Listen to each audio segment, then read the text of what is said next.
Bro, you can already tell that Elbaf is going to be a fire arc. But yeah, I'm just going to say this now and consider yourself warned. Whatever your pre-game JB ritual is of like watching JB videos, what you got to do it. We're going to have a few minutes of intro. There's going to be a segue, like you guys know how I do it. And then it's all gas and no brakes. So without further ado.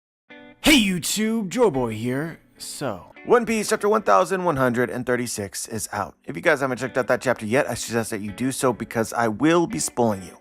But now that you have, let's begin. Obviously, everybody here, I assume everybody here is an actual fan of One Piece, is caught up with the series. So I'm kind of preaching to the choir.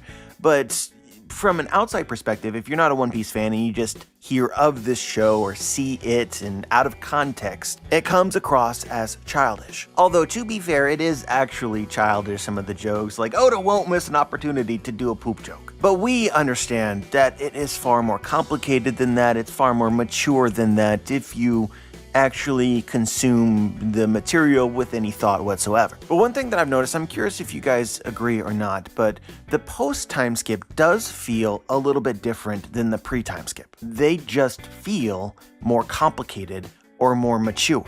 And really the arcs that I have in mind when I say this is the most recent ones of Wano and of Egghead. Pretty much from the moment that Nika became an idea or a focus in the story, the tone changed somewhat. And really, it's not just about Nika, but it's about prophecy in general. But the reality is that the people that are here now all fell in love with One Piece when it was a lot simpler. On the surface, it was this funny little hero with this ragtag group of misfit friends, adventuring this absurd world and beating up bad guys. Aside from this, there was no expectation whatsoever. Literally anything could happen. It's just an interesting conversation to me because I think that there's a balance. For a lot of fans, this is all One Piece ever really needs to be. And on the other hand, I would say that the moment that One Piece jumped in popularity for a lot of people was the Water 7 Enies Lobby arc or the Marineford arc. Basically the moments in the story where people realized that there's a lot of reflections in the One Piece world with the real world.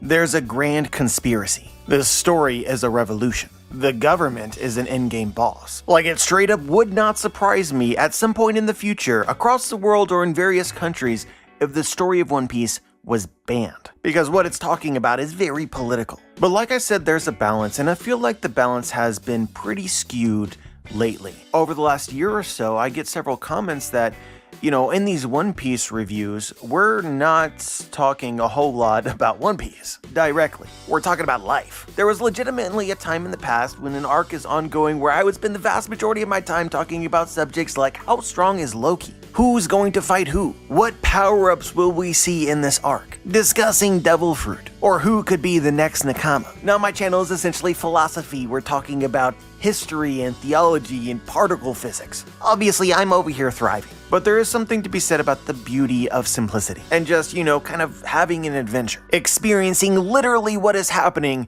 and not what that means. So clearly, we're gonna have a lot to say about theology in this chapter review, but the reason that I wanted to start my intro like this is I also like this chapter and the beginning of Elbaf as a whole is just giving me this weird nostalgic feeling about One Piece as it was. Maybe I'm off base, but that was just my experience reading this chapter. It just feels like old One Piece to me. I'm not even sure I can actually explain why. But I suppose a good place to start is, I think this chapter made it clear where Oda intends to go with Nika. There's a lot of people with feelings about the direction of the story post the official reveal that Luffy is the boy of prophecy and, you know, is the savior of the world, a Jesus figure. He is a literal god. Like, I could honestly make the argument that this has had a profoundly negative effect on people's enjoyment of One Piece. And this is coming from somebody who loves it. But I do in fact read my comment section. Luffy will just win because it's destined. Everything that he will do has already been foretold. So on and so forth. And I just think whether or not people can articulate it,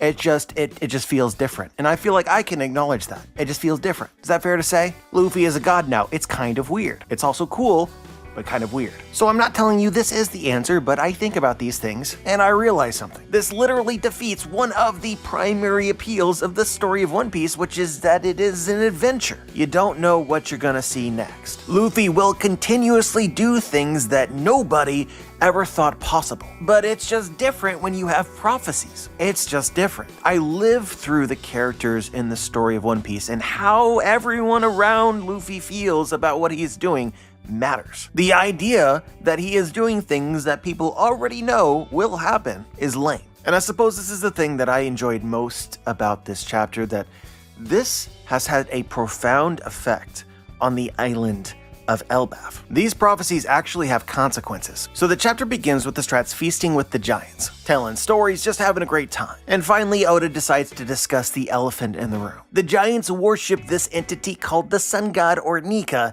and Luffy is most definitely that person, or it certainly seems that way. So yeah, the long story short here is that Elbaf is the only place in the world where the prophecies of Nika are common knowledge. Or if these aren't the prophecies of Nika, this is the only island where the memory of Nika kind of remains, stronger than other places. And they have at least some history, which honestly makes a ton of sense because Oda has already established that Elbaf is a unique country because it's outside of the world government's influence and jurisdiction. Also fitting because of Ohara's books, which are now here. But anyway, in the chapter, Elder Jarl talks about these sacred Harley texts of Elbaf, which are very obviously prophecies of Nika. But the context of it is super interesting. Despite the fact that they have these prophecies, it's written in an ancient language, and the interpretations or translations of it depend. Basically, what the text tells them is that the world has already been destroyed twice, relating to the appearance of Nika. I'm mostly gonna skip over this, but I just want to acknowledge that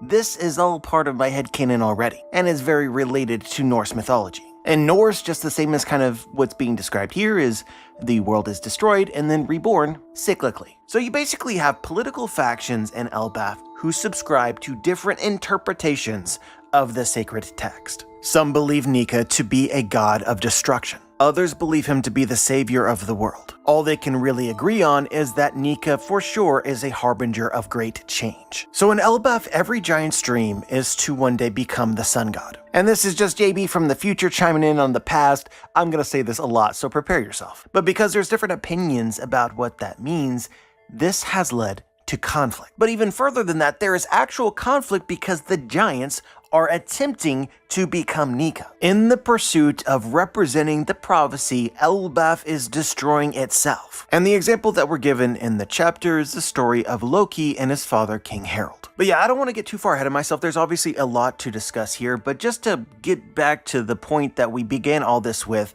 it's important that the story of One Piece right now is acknowledging that the prophecies that exist are not necessarily a good thing. And that's a sentiment that Luffy would probably agree with, and I think some fans would even agree with. We've actually already discussed this quite a lot in videos over the past several years, but it just intuitively makes sense that sure, there's prophecies that exist in the world of One Piece that foretell the coming of Nika and therefore Luffy, and that Luffy's actions might fit some sort of obscure prophecy that exists, but it's not really going to ever have an effect or an impact on what Luffy does. Luffy is not going to base any of his decisions on anything other than what he wants to do. What he wants to do will just inevitably fit the prophecies. And also what he wants to do will fit the prophecies in a way that nobody could have predicted. We might have a very clear understanding of what will happen. Even from the very beginning of the story of One Piece, you understand that Luffy is going to become the Pirate King. So the appeal isn't necessarily in the mystery of what will happen, but how it happens. I think that this is at least a component of why these prophecies are so annoying, and why it's so satisfying to have this come up in Elbaf. I feel like Oda thought it important to just remind everybody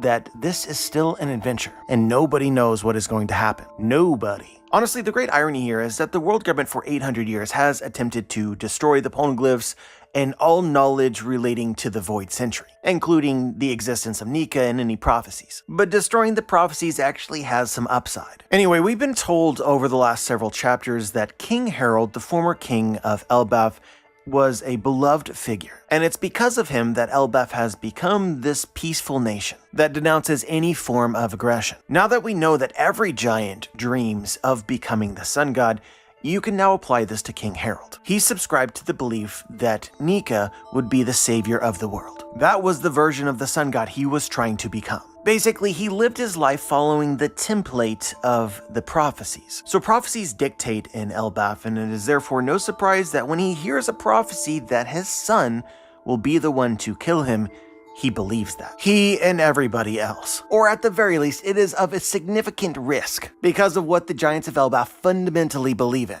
It's just really sad, because even before Loki was born, essentially the entire island of Elbaf was already his enemy. Just using my imagination to put myself in King Harold's brain, which is difficult to do because we actually haven't seen the guy yet, nor do we know much about his personality, but doing this the best that I can, there is a very obvious contradiction here. King Harold, like all of the other giants, dreams of becoming the sun god. So he uses the prophecies to decide what it is that he will do and how he will do it. But then there's a prophecy that his son will kill him. Where this prophecy came from, I feel like is a mystery. That's an interesting question by itself, but we should just presume that it's like a reliable source. If King Harold gets killed, he's obviously not the sun god. Dreams are a big thing in One Piece, and for any character that has strong dreams, they fight for them. If King Harold wishes to become the sun god, right, he would fight for this dream. And for the most part, on one hand, it has him following the prophecies. But then suddenly you have a prophecy which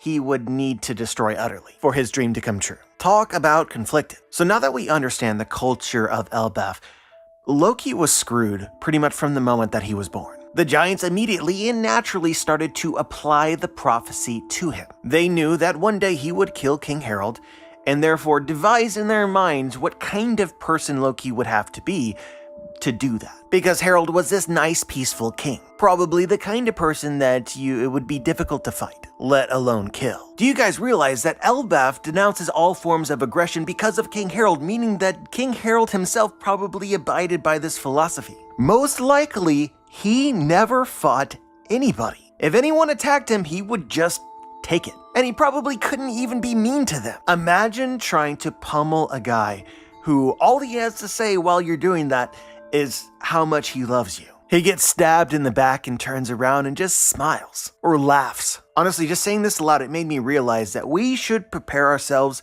for King Harold to have a moment very similar to Whitebeard and Squardo. But I just want to paint a picture about how I see King Harold and how difficult it would be to harm him. It's a different kind of strength that obviously emotionally moved the entire country of Elbaf. Again, I feel like I'm saying this a lot, but just to reiterate, every single giant in Elbaf wishes to become the sun god. But by the conclusion of King Harold's story, it's implied pretty heavily that the giants all believed that he was that guy. He beat all of his enemies with love. Elder Jarl described Nika as this force of change. And that is precisely what Harold did to Elbaf. He fundamentally changed the nature of the island and their culture. This could only happen because they believed in him and what he stood for. So then they learn that one day his own son is going to be the one to kill him. There are so many layers to this that I am absolutely certain that this story will unpack,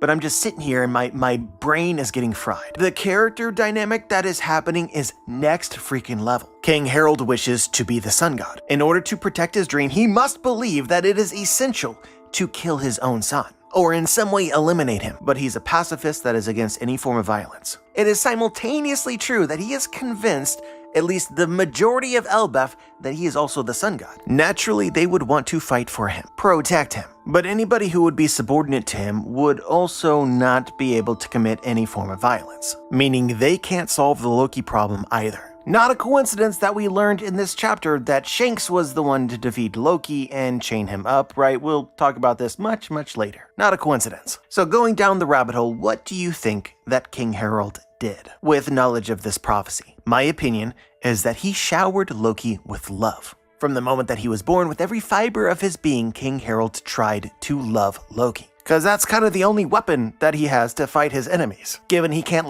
physically fight them. While at the same time, literally everybody else despised him. Secretly or overtly, it doesn't really matter. The reality is that the country of Elbaf believes in these prophecies. Once it was made, they knew it would happen, so they could never love Loki. Everything was an omen to what they knew he would one day become. So from this, I think the story of Loki becomes clearer. And I feel like most people, most fans who are actually reading the story will probably at this point be very sympathetic to him. He was born the crown prince and probably loved by his father, and it is probably true that all of the other giants tried to emulate this. But he's less a cursed prince and more cursed by all of his fellow giants in this prophecy. But I'm sure Loki had a feeling that something was off. The pursuit of truth is another really big part of the story of One Piece. Likely this is also a big component of the culture of Elbaf, and I think that Oda has alluded to this at least somewhat with Jaguar D. Sol in protecting the books from Ohara. I would strongly guess that people who worship Nika would also value knowledge and learning. Perhaps on the surface, everybody loves Loki, but what's said behind closed doors and rumors, the truth is that they feared him and they hated him. Eventually, Loki would have sensed this and pursued the truth, leading him to a prophecy which, based on the culture of Elbaf, he is likely to believe entirely. To repeat, every giant dreams of becoming the sun god. This is likely true for Loki as well. He learns of a prophecy, which he believes entirely, that he will one day kill his father, who everyone believes is the sun god. But if he kills his father, then his father cannot be the sun god. Loki himself also wants to be the sun god. We know that there is a duality in the interpretations of the prophecies of Nika. Some believe that he will be a savior, others believe that he will destroy the world. It leaves open the door for Loki to see himself as this destructive version of Nika, and then just like his father, structure his entire life around the prophecies. Do you guys see how intricately this comes together? This is mastermind level. If you were intentionally plotting or scheming to destroy the country of Elbaf, you could not do this as effectively. In fact, this is like actually part of the story because the world government for 800 years has probably been trying to destroy Elbaf and have been unsuccessful. This story has been baked like a cake, all the ingredients measured to a teaspoon. And at the center of this conspiracy is prophecy. But yeah, I still feel like there's dozens of things that I want to say. Think about this from Loki's perspective as well. Your father, from the moment that you were born, probably because of who this character likely was in order to shape Elbaf as he did, loved you unconditionally. This isn't a story about an abusive father, because abuse would be violence, which is something that this person fundamentally stood against. So did Loki grow up to hate his own father? I think the answer is no. I think that it's fair to assume that everybody loved Harold. Everybody. So Loki, like everybody else, saw a future in which he becomes the sun god, which is his dream. He then begins to embody this persona, with the knowledge that this pathway would probably one day end up with him killing the man that he loves. So I'm going to get a little bit more speculative than we have been up until this point. I just want you to keep that in mind. We're going to use our imaginations. But genetics is a real thing in the story of One Piece. Oftentimes, characters resemble their parents or their family. Not always, but it's very, very common. Think about Luffy and Garp. Not only are both physically strong, but their personalities and their characters are very similar, even if what they believe is different. Oda includes these nuggets from time to time, such as details that Ace, as a child, was actually very similar to Gold D. Roger. Although nature versus nurture is still a thing, and events in one's life can change what they become. So already you should find it fitting that the Giants consider Loki's strength noteworthy. He's physically gifted. Even though I don't think Harold fought, I do think that this was true of him as well. I'm just imagining in my mind that Harold's strength was trained because of how often he was beaten, gaining durability like Usopp. I would heavily guess that both have the disposition of a king, i.e. conqueror's haki. Very strong wills, top tier determination. But I guess where I'm going with this is that I think that it's likely that Loki and King Harold have very similar natures. You can think about Sanji as an example, right? Sanji is like a combination of both his father and his mother. Sanji is kinder than anyone in a way in which we associate with his mother. Fiercely loyal as well, which is a whole conversation that you could potentially unpack as to why Sora never left Judge. But then he also has the temperament and the insecurities of his father. This is a long way of me saying that I think that Loki is a very similar person as King Harold, or even as his brother Hiruzen. I think he has a big heart. And I think that Oda has already alluded to this fact with Loki's conversation with Mosa, or in the Viz translations, Shaggy. Just for future reference, I'm going to call him Mosa because I prefer that name. But Mosa kinda speculates the same thing. You're kinder than you appear to be. Like I said, genetics is a real thing. Also nature versus nurture. Loki's childhood very different from King Harold, probably. A different person, but the same general nature, or similar. So regardless of how Loki saw himself, or what he wanted to be, I imagine killing his own father would be quite the undertaking. Like I said, I'm just making this up, but I think that it makes for a compelling story.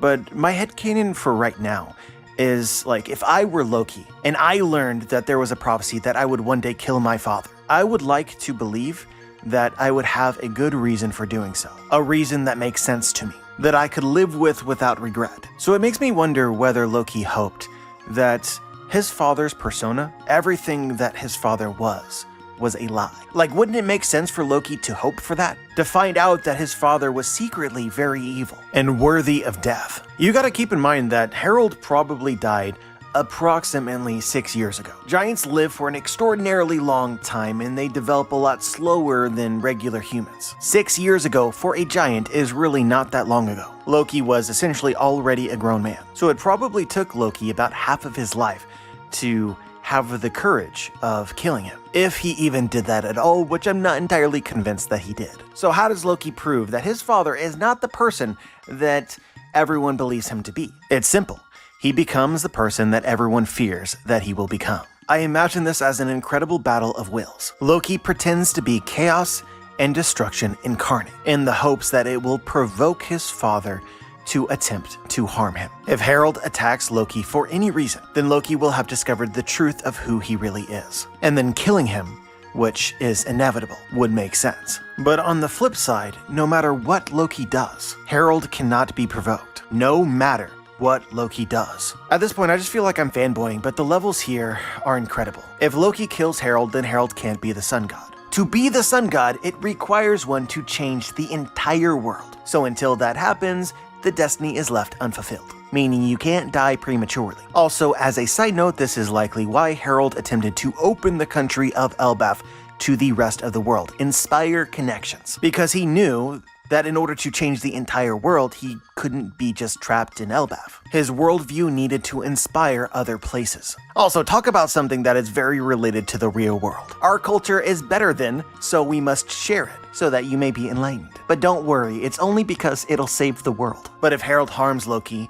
he also cannot be the sun god, or the version of the sun god that he believes in. So I imagine it like this problem just festered. There was no easy solution for two characters who both individually possessed incredible wills. And I think as the years went by, the stakes went up. If Loki's win condition was proving that Harold was a fraud, then he would need to constantly devise new schemes of chaos and destruction, with escalating consequences. And if he had to accomplish this while simultaneously being good at heart, then he would have to become incredibly deceptive and clever. Yeah, no, kind of exactly like the Loki from Norse mythology. Look, the story can go in different directions. This doesn't have to be the case. I'm just gonna tell you guys that I hope that the actual story that we get is anywhere near as good as I imagine this to be. In the simplest terms possible, I think that Loki had to become such a proficient liar to convince his own father to hate him, and then begin to fear for his own life and the lives of all of the giants of Elbaf. But let's just keep going. Another really interesting element of this, which is kind of laid out in this chapter, is that the giants of Elbaf are actually conflicted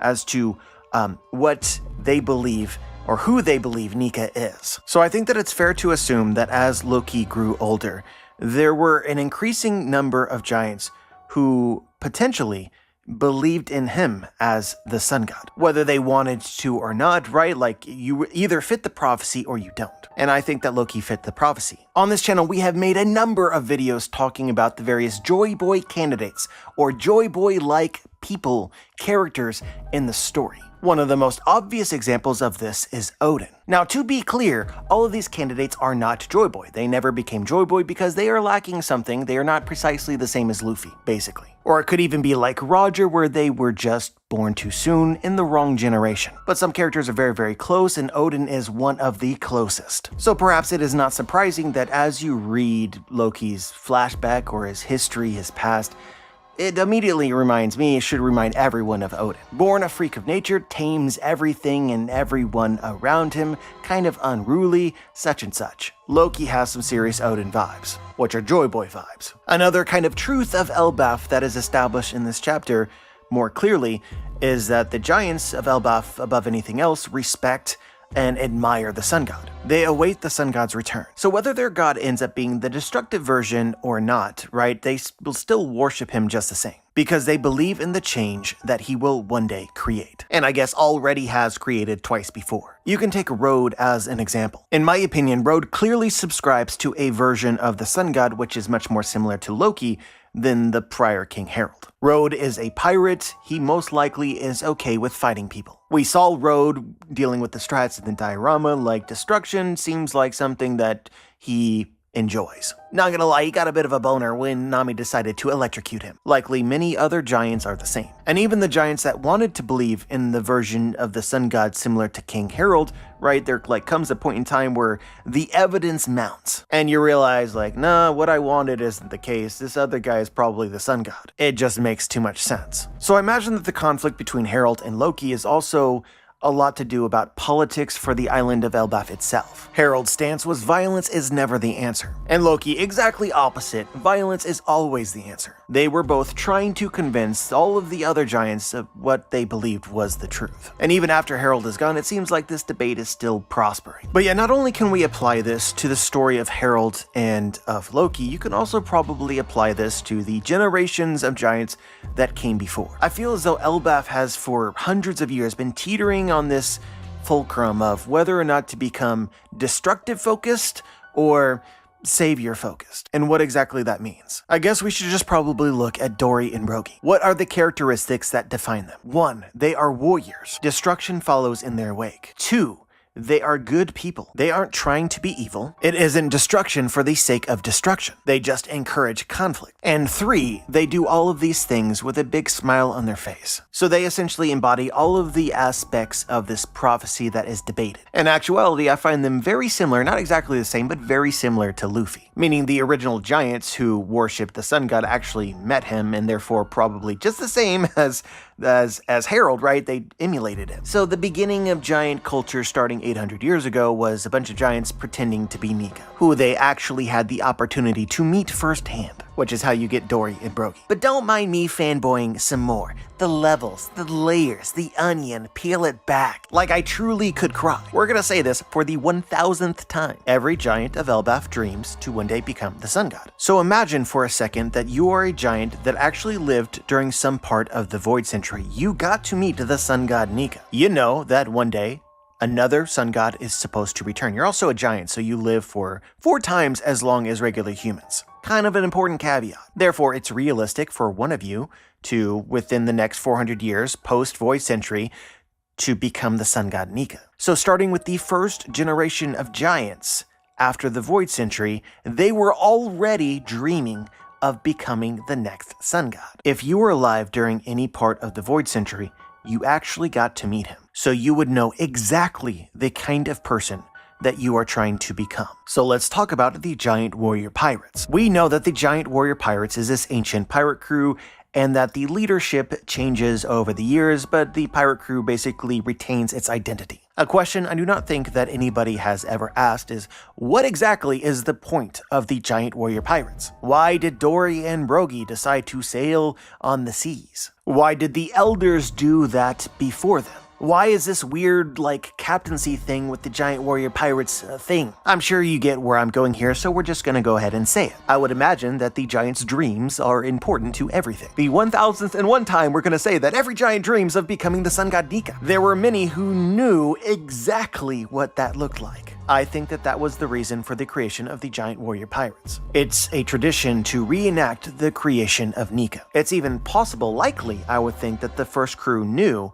that in order to accomplish this dream, they would need the Nika Devil Fruit, which I suppose would be a huge part of becoming Nika. Aside from 1 being a pirate, 2 adventuring the world, and 3 causing a whole lot of chaos, in order to 4 change the world. Doing the impossible with a smile, making friends and saving their lives. So this is my theory for the Giant Warrior Pirates. It's also possible that the Giant Warrior Pirates began as vassals of Nika during the Void Century, like it's an allied pirate crew, very similar to Hyrule. But then Nika was gone, they learned that Nika would return someday, that fostered the dream of becoming Nika themselves, thus you have the point of the crew over the last 800 years. But then I think that we can do a thought experiment. At the beginning, the country of Elbaf and the giants as a whole knew what it is that they were trying to become. So what was the end result of their labor? Well, they failed. Not a single giant has become Nika in the last 800 years. I would imagine that that is discouraging. Again, this is what their dream is. Seeing it fail has to feel bad. So naturally, the giants of Elbaf are a tight-knit community. Even as pirates, they would return to their island. The giant warrior pirates, the captains specifically, would be like heroes in the country. Everybody would know them. All the kids would look up to them. And then time would pass and they would fail. So imagine that you are a little Dory or a little Brogy or a little Hyrule. Your dreams are the same as theirs. You saw their adventure. You saw their accomplishments. You saw their failure. You probably think to yourself, I'm going to do it better. And potentially, I'm going to do it a bit differently. It's interesting to me that King Harold and Loki both never became captains of the giant warrior pirates. I wonder if this reflects a change in Elbaf itself. Like Elbaf stopped believing in the giant warrior pirates. Not everybody, but that became a growing sentiment. That was not how Nika would return. This could even have something to do with Yorl and Jarl. I think something that we take for granted is the fact that Yorl and Jarl lived to be 340 years. We know that for a fact because of Big Mom's flashback.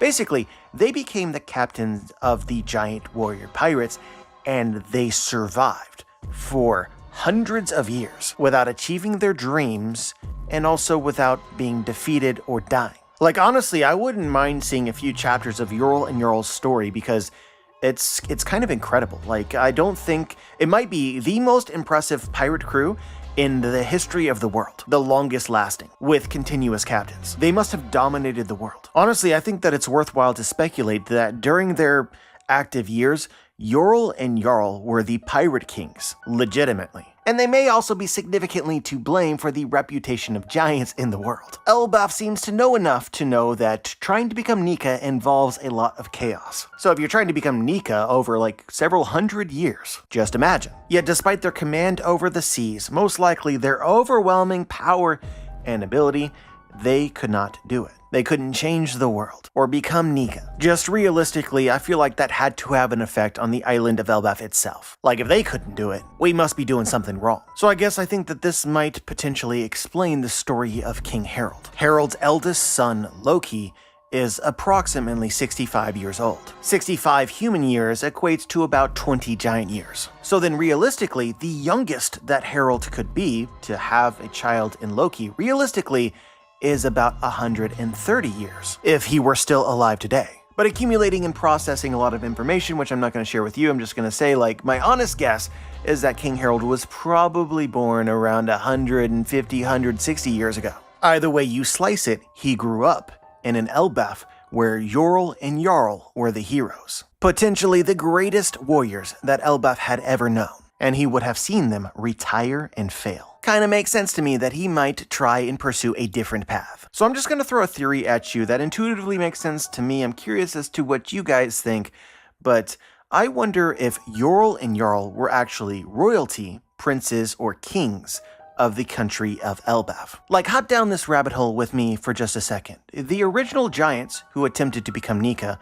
would have personally met Nika, and in my opinion, would have likely known that what made Nika Nika, at least in part, is the devil fruit. I'm pretty sure that they are also aware that one cannot eat two devil fruit. Why is this important to bring up, you might ask? Well, it's because we know that there is a legendary devil fruit which exists and has been passed down over generations within Elbaf. It makes sense to me that if you desired or dreamed to become Nika, you could not eat this fruit. You would be disqualifying yourself. Are you ready for mention 1002? Every giant dreams of becoming Nika. I would presume that this also applies to any princes or kings, bearing in mind that it is very likely that the original king of Elbaf 800 years ago ate the legendary fruit, which is now being passed down. So it is most likely, in my opinion, based purely on thought experiment, that a prince of Elbaf who was destined to become the king would probably not want to inherit this family heirloom. So let's dig a little bit deeper with Yorl and Jarl. Just by their names alone, you know that they're brothers. It's also interesting to me that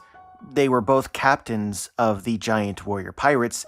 What came after them was Dory and Brogy. The dual captainship persisted. And also right now you have the brothers of Hyrule and Loki. I want you to hold that thought. Guys, what if the story of Yorl and Jarl is that they were both princes? They were both children of the king that came before them. They both wanted to become Nika. They both did not want to inherit the legendary fruit, which is passed down in Elbaf, and become Elbaf's king. So they essentially spent their entire lives fighting each other to determine which one of them will become Nika, and which one of them will be the king of Elbaf. And in the end, it was a stalemate for, again, hundreds of years. It's quite possible that Elbaf was without what it was supposed to be its king for their entire lives, because one never defeated the other. Honestly, just saying it like this would put into perspective how heartbreaking and tragic it was that Jarl died. An entire lifetime of a stalemate with your brother, only for him to eventually be killed by a 5-year-old human child. Like, damn. But anyway, with this theory in mind, princes who are also brothers seems relevant to Elbaf, and potentially prophecy. My current headcanon is that the royal line of Elbaf includes Yorl and Jarl, meaning that King Harold is a descendant of one of these brothers. And just realistically speaking, I know that we're way out in the ether right now, but realistically speaking, Yorl and Jarl, heroes of Elbaf, they had children, right? Definitely. Each one had at least one son, right? There could potentially be another character in this story that we have yet to be introduced to, which would be the giant who pairs with King Harold. God, I suddenly have so much regret that we went down this rabbit hole, but I'm having so much fun. Why do I gotta be this way? Look, I'll just rapid fire through this because we're getting way out there. For Harold to be a pacifist, I think that there's something within his nature or a worldview which allowed for that. But also, Yorl and Jarl competed to become Nika for their entire lives and failed because of it. Something like that. So it makes me wonder that if King Harold had a brother, that he just kind of let his brother go become Nika and decided to be the king that Elbaf maybe needed. And then you could get something like the brother dying. The seas are a dangerous place. Not everybody is Yorl and Jarl. He becomes king of the giant warrior pirates after Yorl and Jarl retire, and then pretty shortly he just dies, or otherwise disappears. Remember, this character is a giant. Giants live for an absurdly long time. We're speculating that their father would be Yorl or Jarl, who are still alive, meaning that it's very possible that they are still alive. So I have a kind of crazy theory about who Mosa is. If you were wondering, a disgraced giant who quickly failed to become Nika, and then maybe similar to Dory and Brogy just kind of disappeared for a long time and most everyone forgot about them. Then following this rabbit hole right, they would have been replaced by Dory and Brogy, who I do not believe are princes. And within a very short time, their adventure also ends. And with it, potentially Elbaf's general belief in the giant warrior pirates. Shifting from a thing that every giant kid wants to one day do or become to, it's kind of niche. I don't know if this has been outright stated in the story, but I think that it's been implied that after Dory and Brogy disappeared for the last since Hyrule, the captaincy of the giant warrior pirates has just been vacant. They gave up. Then, not a coincidence, at the same time, right, Elbaf begins to believe that King Harold, the guy who ate the fruit that isn't the Nika fruit, right, and became the king of the country itself, they started to believe that he might be Nika. And suddenly the idea of what Nika is has changed. What the ancient giants of the past knew for sure is slowly being lost. So then Loki grows up in a very different Elbaf, where suddenly the pathway to become Nika includes changing Elbaf, right? There's like an emphasis on the country of Elbaf as opposed to exploring the world. And also, it's important to eat the fruit that his father possesses, because everyone believes that he is the sun god and are trying to emulate him in many ways. So outside of being a gripping tale of fantasy, why is this relevant? Well, it also potentially explains Hyrule. Rhetorical, but nonetheless important question to ask you guys. Do you think that Hyrule, becoming the captain of the giant warrior pirates, believed that he was going to become Nika? If he did not have a lot of conviction, because by the time that we met him, his crew had dispersed. He was a slave, and he very quickly made himself a subordinate to the Straw Hat crew. Like, maybe it's possible that as a child, he kind of believed some of the stories that he heard from Yorl and thought to himself, like, hey, I'm gonna try it this way. But I find it hard to believe that he really believed it. It could be that the point of Hyrule adventure, very different to the giant warrior pirates of old, was not to become Nika, but to find them. He was a slave, and he was saved by Usopp, who he very quickly started to believe and call God Usopp. The very limited lore that we have on Nika at this moment, like the common story, is a guy who frees slaves. I'm just saying. Then he finds out that God Usopp is actually a member of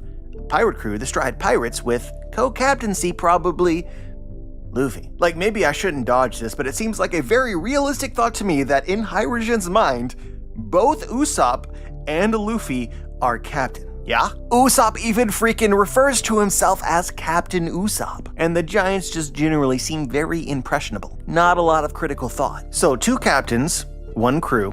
What does this remind you of? Detective JB is on the case. Found me some clues. It is also potentially relevant that Usopp is a profound and incredibly talented liar, which we're kind of speculating about Loki. So basically, guys, we're comparing Luffy and Usopp to Loki and Hyrule. I'm curious if this would also be a fitting comparison with Yorl and Jarl. But obviously one of the brothers is now dead, so it would be difficult to compare the two to see if there's any differences. This also goes back to my Mosa theory, which is difficult to call a theory, but we're gonna do so anyway. That maybe he's a little bit cowardly and a liar. If you hate this theory, you're anti-fun. That's all I'm gonna say about that. But yeah, just to mush your brain some more and put a bow on this, we were talking about brothers. Like, it seems like Dory and Brogy might be brothers. Yorl and Jarl definitely seem that way.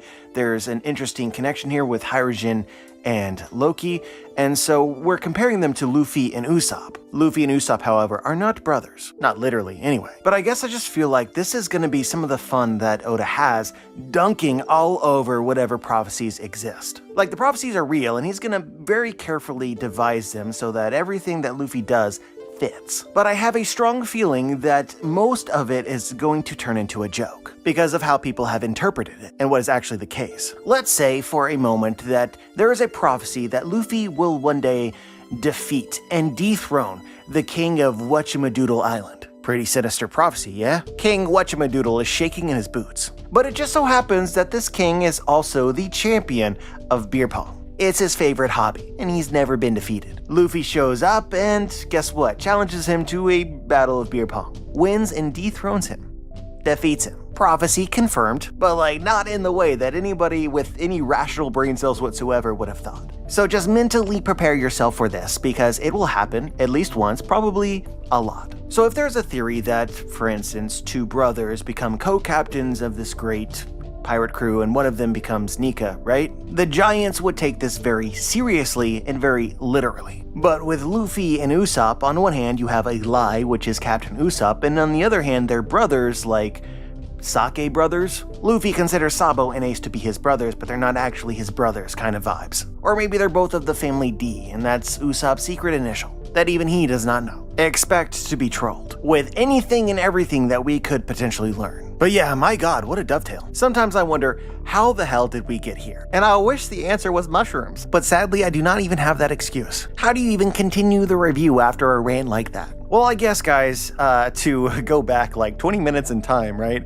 The whole point is that Elbaf made Loki. Prophecies are bad, okay? The prophecy ever so slowly spiraled them to their own destruction. So the moral of the story, and most likely what Luffy will teach them by the conclusion of this arc, is that, stop reading that shit. You aren't going to save the world by figuring out the correct interpretation of prophecy. You're going to save the world by living life, and it will one day happen. But yeah, if you want another theory as to who Mosa could be, it could also just be King Harold, because I'm really not convinced that Loki actually killed him. I guess we have time for another wild thought experiment just for the hell of it. In for a penny, in for a pound. Let's say for a moment that you are King Harold, and your entire philosophy and worldview is that peace is good and violence is bad. You're locked in a duel with your own son, who is prophesized to one day kill you. You definitely don't want your son to kill you. On one hand, that would mean that you're not Nika and that you're not going to save the world. And on the other hand, your son would then have committed the violence the sin of killing you, which I'm sure would be heartbreaking for a father for very different reasons. The years go by, and Loki gets increasingly violent in order to philosophically defeat you. And it's having at least some effect on the country of Elbaf. I'm sure that at least some giants became sympathetic to Loki as the actual sun god, because King Harold's way is simply not working. And also your son is becoming increasingly violent, which as a father, you would not want that. So again, you are King Harold. What is the solution to your problem? I would argue it could be beneficial if you just died, so to speak, metaphorically. Maybe you didn't actually die, but it seems like you died. I don't know, guys. It seems like a realistic thought to me based on the person that I imagine King Harold to be, that he might decide to fake his own death to save his child from a terrible future. Seems like a kind, empathetic Nika thing to do. There's also a potential side benefit here of look, guys, in Wano, Luffy died. His heart literally stopped beating, and then his devil fruit awakened, and his heart was restarted. Luffy died and came back to life, which would be a very interesting thing to happen to King Harold if being Nika is in the cards for him. That feeling when you peel back more layers of the onion. But of course, the problem is that once you fake your own death and you have died, right? The people of Elbaf subscribe to the prophecy that Loki will one day kill you. You are now dead. It doesn't matter what evidence or what actually happened, right? They will 100% believe that Loki still killed Harold. Whoops. So you couldn't actually save your son from his supposed fate, nor begin to heal him in his relationship with the other giants of Elbaf. It could also be like a 1,000 IQ play for King Harold to convince the giants of Elbaf and Loki himself that he's not actually the person that he claims to be. Essentially undermine him as the Joy Boy candidate of destruction. Look, he didn't actually kill his father, and he's not that evil. Guess he's not the sun god. Time passes, Loki is defeated, kind of reintegrates in the society of Elbaf. Whoa, and then King Harold returns, this time without an adversary, who he defeated non-violently. That, my friends, is checkmate. That was me cracking my knuckles, if you couldn't tell. It felt appropriate, I apologize. But yeah, what are we, 46 minutes into the video? Let's get back to the chapter that actually happened, and not the one that I have imagined that does not actually exist. If you're 46 minutes into this, you have decided intentionally to watch a crazy person. That's on you. Anyway, we totally skipped over the beginning of this chapter, which was mostly just feast, with the Straw Hats and the Giants, obviously. Why is it that fake drawing food always looks so damn tasty? I feel as though artists like Oda have forever ruined my ability to eat steak. No matter how juicy it is, it's never that juicy. I'm about to say some sacrilegious shit, so please cover your ears if you are sensitive. But I'm gonna give God a B+ on the artistry scale. The actual world in life is cool for sure. I just see room for improvement. But yeah, speaking of life, I said this on X, I'm gonna go ahead and say it here as well. I think that a lot of people probably read the beginning of the chapter, and it is what it is. It's good. It's not something that you would spend a lot of time talking about. But I just want to make sure that said that I appreciate how much these Straw Hats enjoy life. I don't think that Oda has ever said this, and I don't think that he ever will say this, but one of the undertones of the entire story is the value of freedom. And I don't want you to get this twisted. The story clearly states freedom is a good thing, but it's one thing to say freedom. What does freedom mean, right? It's another thing to actually see the effects of freedom on the Straw Hats. They are literally living their best lives. And they may not be loving every moment of it, but they're getting the most out of it. And it is totally fulfilling them. Look at Usopp as an example. He's still the same person. He's still telling tall tales. But the actual life that he has lived is so crazy, and he decides to level it up. Also make himself the main character. But you can just feel how this moment of parting with the giants and telling his stories, right, has made it all worthwhile. This is why he had the dream in the first place. And he's really happy. And that, my friends, is the point. Honestly, I don't think it's a stretch to say, this feels really weird to say, but I legitimately believe that this is true. You see the characters in Elbaf, the little giants, all look up to the giant warrior pirates, Yorl and Jarl as an example. Or even Usopp himself back in Little Garden. As I read the story of One Piece, these Straw Hats are literally inspiring me in the same way. I'm kind of jealous of Usopp. I wish I could tell stories like that. And not just the lying part, but the part that is rooted in reality. I don't know about you, and obviously it would depend on who you know and your own life. Everyone knows different people, right? But I just feel for me personally and other people that I know, this is somewhat lacking in current society. You ever think to yourself, man, my accountant father tells some crazy stories? In most cases, probably not. This could also explain some of the fixation on celebrity culture, but just thinking out loud. But from here, this led to the conversation that we already had between Luffy and the Giants about Nika. Did anyone else find Zoro a little bit more curious about this than makes sense? Look, I understand that it was explained later that Zoro thought Luffy was acting weird, and that's why we had consistent panels of him throughout this conversation in ways that were suspicious. But the first time that it happened, it really caught my attention. Road says, this is the 9,000th time we're gonna say this, but Road says, come on, everybody born here on Elbaf shares the same dream, to become the next sun god and rule the world. And then you have the singular panel of Zoro, curious, with the text box, sun god. I'm just telling you that this panel is not about Luffy. This has nothing to do with Zoro noticing that Luffy is acting a bit weird. It can't mean that. I think that Zoro is genuinely intrigued about the idea of the sun god. It might be fitting to point out that in Road's speech, are we going to do 9,001? Come on, everyone born here in Elbaf shares the same dream to become the next sun god and rule the world. Is Zoro intrigued about the idea of a person one day ruling the world? That's what I want to ask you. The common understanding of Zoro's dream is that he desires to one day become the world's strongest swordsman. But some other things that he said are interesting. He said, one day my name will reach the heavens. Zoro is definitely interested in notoriety and fame. And coming from Wano, you could speculate that perhaps his dream has evolved of not just becoming the world's strongest swordsman, but becoming a sword god. Sword god, sun god, maybe? I guess Zoro being interested in much of anything at all itself kind of stands out to me. Oda, for some reason, decided to draw this panel. Every single panel that is included, there is thought behind it. And I can confidently say that I'm not sure that I 100% understand this one. Even the moment where Zoro decided to threaten Road, being like, hey, at any point in time I could have killed you.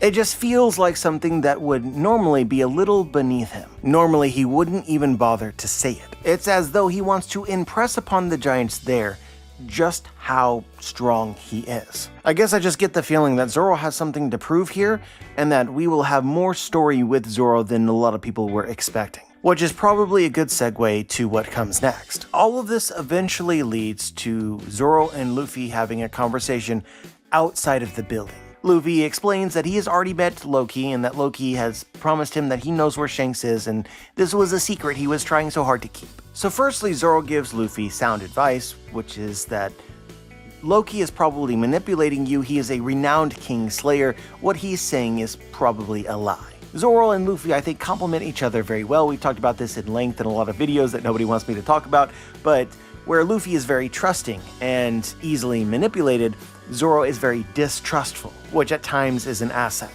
and other times it is not. But in this case, it's probably an asset. But despite Zoro's warning, Luffy, in typical One Piece fashion, we actually talked about this at the beginning of the video, he wants the truth. Loki says he knows where Shanks is.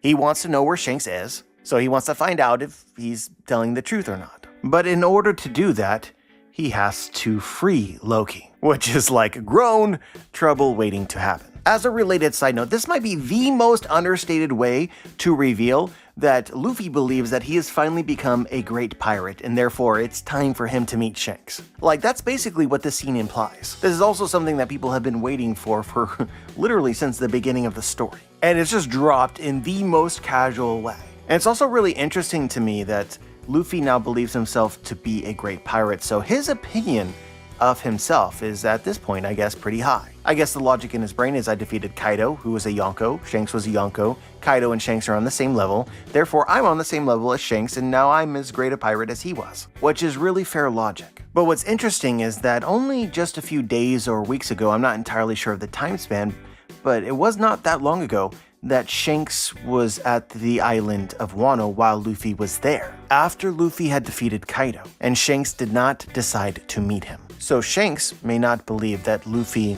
is yet the great pirate that he envisioned when he gave Luffy the hat and made the promise. So I guess the question that this is begging me to ask is Luffy really that guy right now?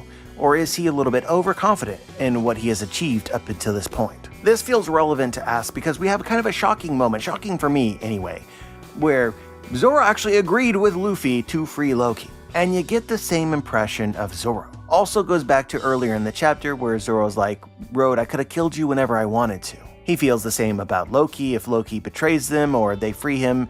Like, he's just totally confident that they will deal with that situation easily. And it has me thinking that they might not do that. It also has me thinking that Zoro might have some interest in testing his blade against this famed warrior, King Slayer of Elbaf. I'm getting the feeling that Zoro is searching for a challenge. The fame of the island of Elbaf and its warriors might have piqued Zoro's interest. Maybe even hearing about the sun god, going back to our question earlier, like the sun god, oh, a god, I can defeat a god. Well, when you put it like that, that does seem like something that Zoro would want to do. But yeah, then Nami decides to join the team, which is absolutely necessary because both Zoro and Luffy have no direction sense whatsoever, so they definitely would never have found Loki without her. Absolutely vital crew member. We get some hilarious interactions with Road. I'm liking the Road character and the dynamics with everyone more with each passing moment. The man is most assuredly into BDM. So now we have a collision course, because the Strats are going to go free Loki, and we learned in the last chapter, and it's confirmed in this chapter, that Shanks' doppelganger and friend are interested in the very same thing. In fact, specifically, they are there to recruit Loki into the God's Knights, which I suppose implies that both of them are members of the God's Knights. So yeah, this entire interaction was interesting, and Loki remains a very intriguing character. Been a while since we talked about this, mentioned this earlier, but whether or not Loki is a bad person is a serious question. They ask him to join the God's Knights, and almost immediately he replies, aren't the God's Knights subservient to the celestial dragons? Why the hell would I want to become scum? Which is just like a savage thing to say. But on point, I can't help but like this guy. Obviously, if he believes that he will become Nika or become the sun god, then he will change the world, turn the world upside down, and most likely dethrone the celestial dragons, which is the reason for this comment. Like, even as the bad guy, he's still destined to defeat the actual bad guys. Just a reminder that whether or not you subscribe to the Destruction Nika or the Savior Nika, the whole point of Nika is to change the world and make it a better place. So both can technically be considered the good guy. The only thing which really changes is how many people you kill in the process. The greater good, you know? So then we get properly introduced to Gunko, who was the woman from before that used like this weird bandage power. She decides to flex this power once again on Loki's wolf friend. If we decided to spare him, would you join us? I'm just telling you, there's a heart underneath Loki. His reaction to his friend being threatened, the genuine first reaction you could say, seemed very concerned. Ultimately, he does leave his wolf friend to his fate, but I feel like you could tell that he consciously decided to do that. It was not his first reaction. But yeah, discussion about this. Firstly, it is interesting to me that the God's Knights seem to be recruiting new members, and that they thought that Loki could potentially become one of these members. It's potentially a sign of weakness, of vulnerability. They don't feel as if they are strong enough right now. The other side to this coin is that Garling has now retired from God's Knighthood and is now an actual Gorosei, which means they might have an open spot. And I guess Loki was their first call. But yeah, this happening at all is interesting. But it does not appear as if Loki is going to join, and it does not appear worthwhile for them to try and fight him or unchain him to make that happen somehow. But I could be wrong. This feels like another crazy thing to say, but definitely my thought after this chapter. There is at least a possibility that the Shanks' doppelganger and friend leave the island and never actually meet the Strats at all. The entire reason that they came here was to find Loki. They have now met Loki. Either they choose to stick around to find some way of convincing him to join the God's Knights, which is a possibility, or they realize that there's no future in which he's going to do that, and so they just leave. Why do I feel like they're just going to leave? There's no way that happens, right? Like, I'm just trying to be logical here. There's no way that happens. But yet, I'm thinking it. I suppose a less depressing take here is that they continue what it is that we see that they're doing in this chapter, which is torturing and killing all of Loki's friends and subordinates, punishing him. And then maybe the Strats arrive with an opportunity. It would be a pretty crazy twist for them to come to free Loki, find out that Loki and his friends are being attacked by some actual evil force, and then defend him and his friends. And then now suddenly the Strats and Loki have a very weird relationship. Also, to do this, Luffy would basically have to meet Shanks. Even if it's Shanks' doppelganger, he will think that he has met Shanks and fight that person. Okay, now I'm actually getting pretty hyped about this. I really hope that they just don't leave. But even if they do, I feel like things have been set in motion in Elbaf that can no longer be stopped. But I suppose we will find out very shortly what actually happens. Damn man, this video really went for 1 hour. I almost feel like I should stall for 30 seconds just so that we can reach the number. Okay, yeah, You know, I actually really liked Gunko's design. Like, I really like Gunko's design. But if anyone wants to like look at that for a moment, what the hell was Oda thinking? I guess we really didn't talk about her, did we? Did anyone else have the impression that she might be a robot or part robot? It's just the shoes that give me that impression, but honestly, that was my first thought. Also, the one weird eye, and I thought, is something like this possible? And then I was like, yeah, and that would also be cool. The Gods Knights are really something that we don't fully understand right now. They're definitely some of the world's strongest people, but up until this point, we've like never met them. So how did they get so strong? Unless you're a freak of nature like Big Mom or Kaido, but even if you're a freak of nature like Big Mom and Kaido, battles make you stronger in the world of One Piece. That's kind of the internal logic. Even if Gunko isn't a robot, I wonder if she's been experimented on. She is a creation of science. Then you see the Shanks doppelganger and you realize like a clone or anything like that is very much in play. I feel like the story of the Gods Knights might intersect with Blackbeard. Blackbeard is also kind of this like weirdly constructed person by nature, and there's been a lot of theories for a long time that he's been experimented on, which is why he does not sleep. Might eventually be where Oda goes with this. But yeah, look guys, we did it. Overall, this was an incredible chapter of One Piece. Obviously, I made an hour-long review, so that's how I feel about this. And it's crazy because, like, we're just getting into when Elbaf is gonna get good. The lore dumps, though, go so hard. But as always, I'm curious as to what you guys think. Whether you noticed something from the chapter that I might have missed, just share your thoughts. If you're interested, check out my book, The Booms. Link is in the description. Like the video, subscribe, click the bell to be notified, join the squad. And as always, guys, have a wonderful day.